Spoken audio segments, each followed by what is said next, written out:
मेरे रामरूप उच्च विद्यालय के सभी छात्र एवं छात्राएं तथा अन्य जो विद्यार्थी हैं क्लास 10 के, उन सभी को मैं सूचित करना चाह रहा हूं कि धातु और अधातु जो चैप्टर है आपका, उसका शुरू वाला जो पार्ट है वो मैं आपके साथ डिस्कस कर चुका हूं। धातुओं का क्या गुण है, अधातुओं का गुण, धातु और अधातु में अंतर, ये जो बेसिक कॉन्सेप्ट है। इसके पश्चात हम लोग बढ़ने वाले हैं आगे, रासायनिक बंधन का संक्षिप्त विवरण प्राप्त करेंगे कि परमाणु आखिर रासायनिक बंधन बनाते कैसे हैं, क्यों बनाते हैं और कितने तरह का होता है। इसका संक्षिप्त विवरण हम लोगों को क्लास 10 के सिलेबस में ही जानना है।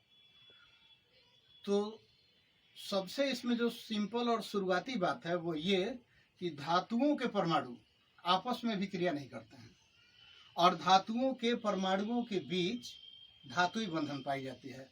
तो धातुई बंधन का कॉन्सेप्ट, मेटालिक बॉन्ड का जो कॉन्सेप्ट है वो आपके आगे के क्लास कक्षाओं के लिए है। अधातु के परमाणु आपस में अभिक्रिया करके प्रायः सहसंयोजक बंधन बनाते हैं। अधातुओं के परमाणु प्रायः आपस में अभिक्रिया करके सहसंयोजक बंधन बनाते हैं, कोवैलेंट बॉन्ड बनाते हैं।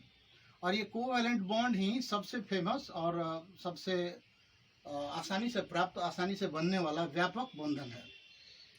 धातु और अधातु के परमाणु आपस में रासायनिक अभिक्रिया करके आयनिक बंधन या विद्युत संयोजक बंधन बनाते हैं।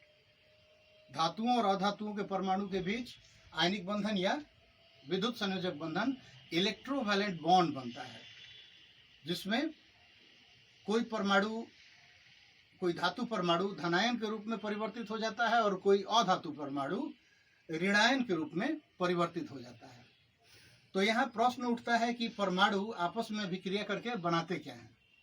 तो दो या अधिक परमाणु आपस में जुड़कर अणु बनाते हैं, और जब किसी अणु में सदृश परमाणु हो, एक समान परमाणु हो, तो उस अणु को एलिमेंट्री मॉलिक्यूल कहा जाएगा। जैसे एलिमेंट्री मॉलिक्यूल, मैं आपको यहाँ पे एग्जांपल दिखाऊं, एलिमेंट्री मॉलिक्यूल्स का। तो एलिमेंट्री मॉलिक्यूल्स जिसमें एक ही तत्व के परमाणु हों, जैसे O2, N2, H2, Cl2, etc. इनको एलिमेंट्री मॉलिक्यूल्स कहा जाएगा, क्योंकि इसमें जो परमाणु हैं वो एक ही तत्व के हैं, सदृश परमाणु हैं, अलग अलग परमाणु नहीं हैं। इसके पश्चात यदि किसी अणु में दो या अधिक प्रकार के परमाणु पाए जाएं, अलग अलग तरह के परमाणु पाए जाएं, तो उस अणु को कंपाउंड मॉलिक्यूल कहा जाएगा, कंपाउंड मॉलिक्यूल। तो मैं यहाँ पर आपको कंपाउंड मॉलिक्यूल का कुछ एग्जाम्पल आपको दिखाने जा रहा हूँ। कंपाउंड मॉलिक्यूल, इस कंपाउंड मॉलिक्यूल में अलग अलग तत्व के परमाणु आपको दिखाई देंगे, जैसे कि हाइड्रोजन और क्लोरीन का परमाणु मिलकर HCl हाइड्रोजन क्लोराइड बनाता है, या हाइड्रोक्लोरिक अम्ल बोलते हैं। इसी तरह H2S हाइड्रोजन और सल्फर के परमाणु मिलकर हाइड्रोजन सल्फाइड बना रहे हैं। अगर बात और एक एग्जांपल की करें,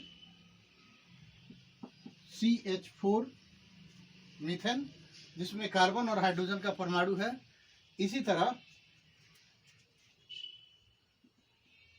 Na2O सोडियम ऑक्साइड, सोडियम और ऑक्सीजन का परमाणु मिलकर इस कंपाउंड मॉलिक्यूल का निर्माण कर रहा है।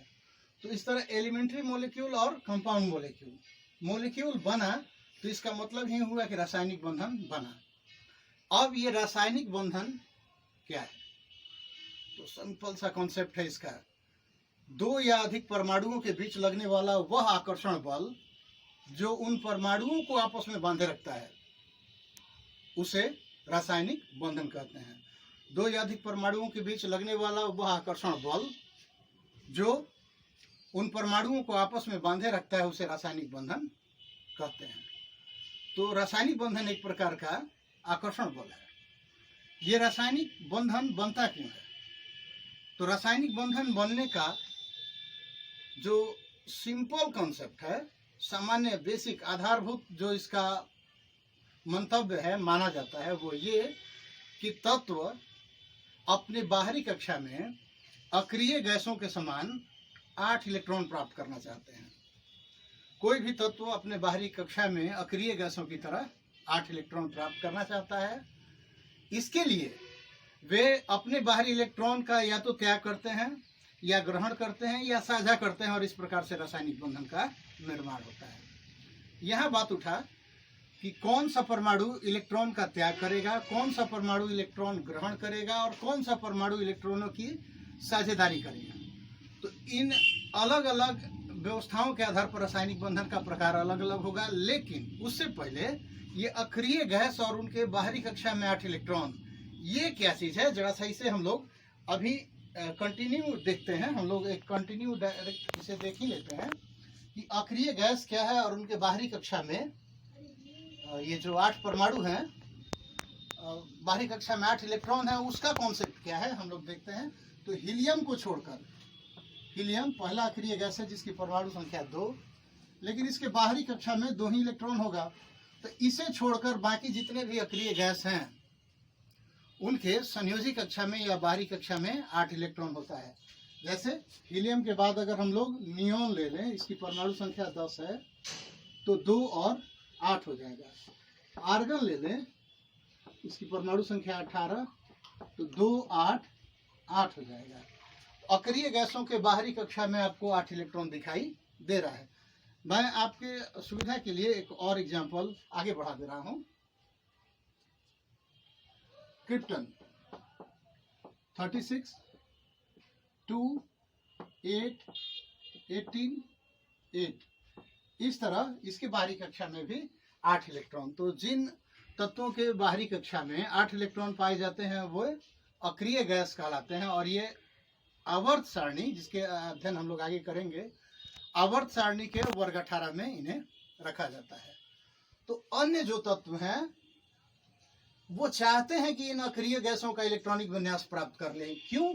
क्योंकि ये अक्रिय गैस स्टेबल होते हैं, बहुत ज्यादा स्थायी होते हैं, और बाकी तत्व भी स्टेबिलिटी प्राप्त करना चाहते हैं, जिसके चलते वो इलेक्ट्रॉन को डोनेट करते हैं या एक्सेप्ट करते हैं या फिर शेयरिंग करते हैं, और इस तरह से रासायनिक बंधन का निर्माण होता है। तो इलेक्ट्रॉन का त्याग होने से धनायन बनेगा, इलेक्ट्रॉन ग्रहण करने से ऋणायन बनेगा। इलेक्ट्रॉन का त्याग होने से धनायन और इलेक्ट्रॉन ग्रहण करने से ऋणायन बनता है, और धनायन और ऋणायन के बीच में आयनिक बंधन या विद्युत संयोजक बंधन या इलेक्ट्रोवैलेंट बॉन्ड बनता है। इसका सबसे सिंपलेस्ट एग्जांपल जो है वो हम लोगों का सोडियम क्लोराइड है, NaCl। तो हम लोग एक एग्जांपल आज देखने का प्रयास करेंगे। एक एग्जांपल इसको हम लोग करें, formation of sodium chloride. Formation of sodium chloride. Sodium chloride में एक सोडियम परमाणु संख्या 11, अगर इसका इलेक्ट्रॉनिक विन्यास लिखा जाए तो 2 8 1 आएगा, और एक क्लोरीन परमाणु संख्या 17 2 8 और 7 आएगा। सिंपलेस्ट कॉन्सेप्ट है, एकदम ध्यान देना है आपको। यहाँ पर सोडियम के बाहरी कक्षा में 1 इलेक्ट्रॉन है, अगर यह 1 इलेक्ट्रॉन अपना त्याग कर दे तो इसके बाहरी कक्षा में 8 इलेक्ट्रॉन बचेगा अक्रिय गैसों की भांति। और यहाँ क्लोरीन के बाहरी कक्षा में आपको 7 इलेक्ट्रॉन दिखाई दे रहा है। अगर सोडियम वाला 1 इलेक्ट्रॉन ये ग्रहण कर ले तो इसके बाहरी कक्षा में 8 इलेक्ट्रॉन हो जाएगा, और ये भी एक अक्रिय गैस के समान इलेक्ट्रॉनिक विन्यास प्राप्त कर लेगा। तो सोडियम अपना 1 इलेक्ट्रॉन क्लोरीन को दे दिया, सोडियम अपना 1 इलेक्ट्रॉन क्लोरीन को दे दिया। तो 1 इलेक्ट्रॉन सोडियम अपना त्याग कर दिया, तो अब सोडियम के पास 2 8 इलेक्ट्रॉन बचा। क्लोरीन 1 इलेक्ट्रॉन ग्रहण किया तो इसके पास 2 8 8 इलेक्ट्रॉन हो गया। बाहरी कक्षा में 1 इलेक्ट्रॉन क्लोरीन के पास बढ़ गया, और सोडियम का बाहरी कक्षा का इलेक्ट्रॉन यहाँ से चला गया। अब विशेष और सबसे महत्वपूर्ण बात उस पर आपको ध्यान देना है कि इलेक्ट्रॉन पर होता है ऋणावेश, इलेक्ट्रॉन ऋणावेशित होता है। सोडियम के परमाणु के द्वारा एक इलेक्ट्रॉन का त्याग किया गया, यानी एक ऋण आवेश यहां से हट गया। तो सोडियम के पास 11 प्रोटॉन है जिस पर 11 प्लस चार्ज है, लेकिन इलेक्ट्रॉन कितना है? 10 ही है, 10 माइनस चार्ज है। 11 प्लस चार्ज और माइनस चार्ज 10। इस तरह से सोडियम पर एक प्लस चार्ज आ जाता है और प्लस चार्ज वाले परमाणु को बोलते हैं धनायन, जिसे अंग्रेजी में केटायन लिखते हैं। क्लोरीन के पास प्रोटॉनों की संख्या नाभिक में, क्लोरीन के नाभिक में प्रोटॉनों की संख्या 17 है, यानी क्लोरीन के नाभिक में 17 प्लस चार्ज है। जबकि इसके बाहरी कक्षा में जो इलेक्ट्रॉन मौजूद है, इसके जो कक्षाएं हैं उसमें जो इलेक्ट्रॉन मौजूद है उसमें उनकी संख्या है 8, 16 और 2 18। तो इलेक्ट्रॉन है 18, प्रोटॉन है 17, प्लस चार्ज 17 है, माइनस चार्ज 18 है, माइनस चार्ज 18 प्लस चार्ज 17। इस तरह एक ऋण आवेश अधिक है जो क्लोरीन पर हम लोग यहाँ दिखा सकते हैं, और एक ऋण आवेश क्लोरीन पर आ गया तो ये बनाया ऋणायन, जिसे हम लोग एनायन कहते हैं।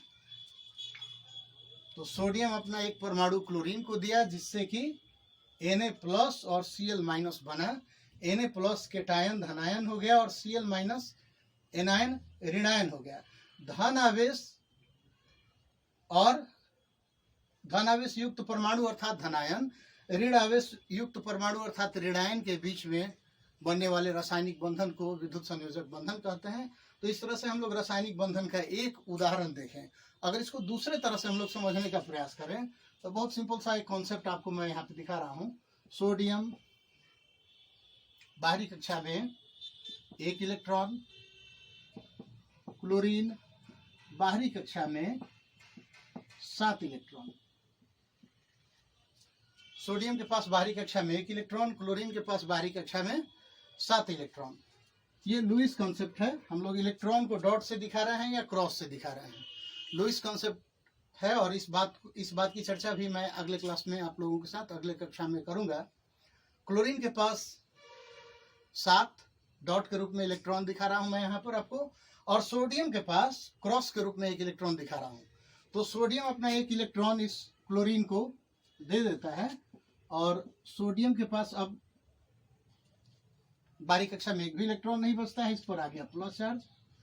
क्लोरीन के पास अपना इलेक्ट्रॉन था 7 और 1 मिल गया, तो इस तरह क्लोरीन पर माइनस, Na प्लस और Cl माइनस सोडियम क्लोराइड वाले अणु का निर्माण हुआ। तो मैं इसी तरह का अन्य एग्जाम्पल अगली कक्षाओं में आप लोगों के साथ साझा करूंगा। तब तक इतना ही। जय हिंद।